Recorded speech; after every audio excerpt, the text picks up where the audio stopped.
விதிகளை கடைபிடிக்கப்பட்டதானே கண்காணித்தவர் யாரு? இது வேற ஞாபகம் இல்ல. தூசி திமுகன்னு நினைக்கிறேன். சார் நிகழ்ச்சி நிரல் பத்தி கரெக்டா திட்டமிட்டீங்களா இல்லையா?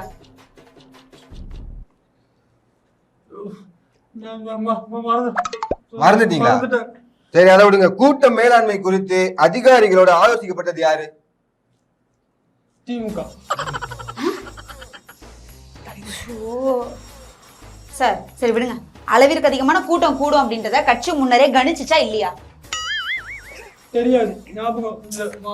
தெரியாது. தெரியாதா? சரி விடுங்க. கூடும் மக்களின் எண்ணிக்கைய மாவட்ட நிர்வாகிகளிடம் தெரிவிக்கப்பட்டதா இல்லையா? தெரியல சார். இல்ல சார், கொஞ்சம் இப்படி வாங்க. தெரியல சார். தெரியல. என்ன தெரியல? சார் என்ன தெரியல சார் எனக்கு. சார் அதை விடுங்க.